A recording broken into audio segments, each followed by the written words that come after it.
off of my son now. He's only 12. No, I'm not going to shut up. This is video of Florence police officers on top of a 12-year-old boy that they put into handcuffs. The 9 on Your Side I team obtained the video during our investigation of 40 local police departments. This month, we are uncovering how local police departments police their own officers. And tonight, Chief Investigative Reporter Craig Cheatham shows how you can search through our records and learn even more. Craig. Tanya and Craig, our goal with this series of stories is to see how police departments respond when their own officers are accused of violating the rules and in some cases even breaking the law. Tonight we'll show you how we got those records, we'll show you examples of good police work, and we'll show you how you can find out more about the police who are protecting you. Get off of my son now. He's only 12.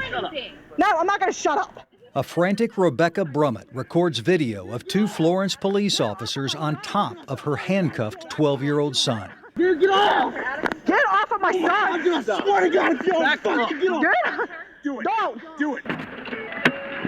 At the same time, with his body camera rolling, a Florence police lieutenant arrives to provide backup. Back up and record it. Back up and record it. Both videos, recorded in May of last year, were used as evidence in a Florence Police Department internal investigation, an investigation that resulted in the suspension and temporary reassignment of undercover cop Matt Day. Hey, is that a cop? Yeah. 859. I am. The 9 on Your Side I team obtained the video by filing requests for public records with the Florence Police Department, one of 40 tri-state law enforcement agencies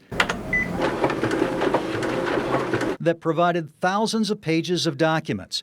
Some records had virtually no details.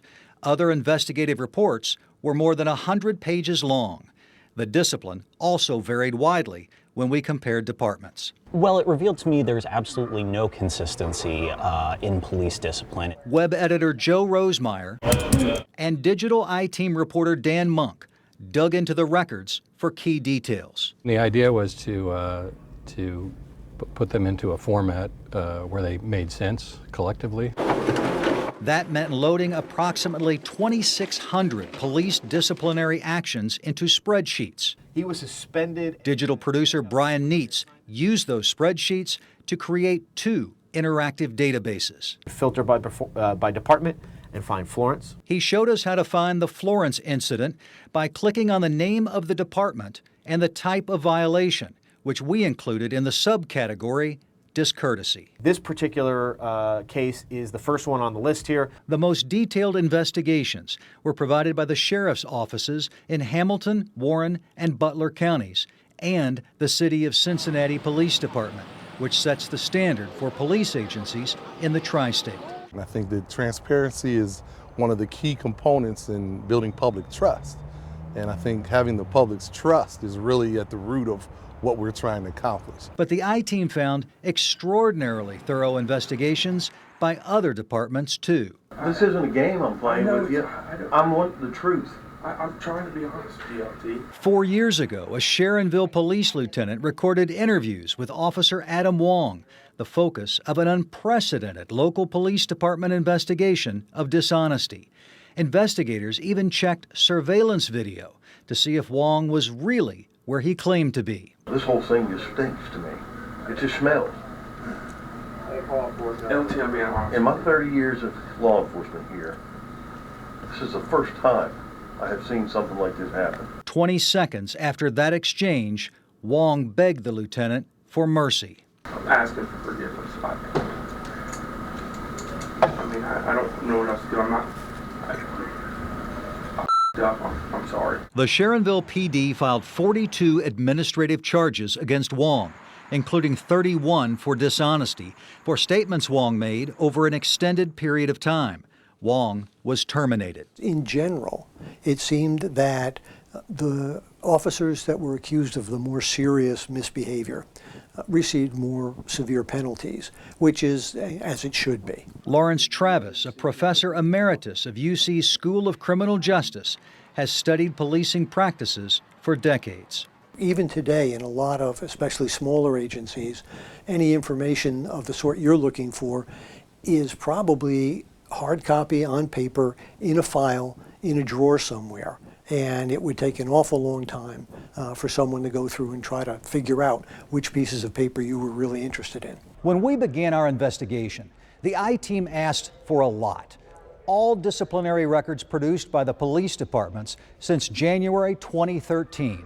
The Boone County Sheriff's Office claimed it would take 75 weeks, by far the longest estimated response time. Addiston's police chief answered our request with a single word in red, all capital letters: none. The Highland Heights and Cold Springs police departments did not respond to our emailed requests. We tried to be flexible, and at times we even agreed to receive fewer records from some police departments so we could get as much information as possible as soon as possible. Didn't flash his badge or nothing. This was one of those cases. The officer said they took the 12-year-old to the ground because he appeared headed for a fight with other neighborhood children, and he refused repeated efforts by the officers to stop. They said they handcuffed him because he kept resisting. The officer tells your son to get on the ground, he needs to get on the ground. But we didn't know who he was. He's very lucky. It has nothing to do with it, right? Yeah, it does. It does have everything to do with it. Okay. Where's your badge? I don't need it. Florence Police and Rebecca Brummett declined to be interviewed about that case. Sharonville Police and Adam Wong reached a settlement, which keeps them from talking about the investigation or their settlement. You know, guys, it's taken the IT months to collect this stuff. I mean, I have personally spent over 100 hours, believe it or not, just scanning documents, filing them into computer files, uploading them to a central site. I mean, at times it's been maddening. But when you get that deep into the records, you not only find out the mistakes that police departments are making when it comes to discipline, but what they're doing right. And so if people go to our website, they will be able to find a lot of information that will help them have a better understanding of this.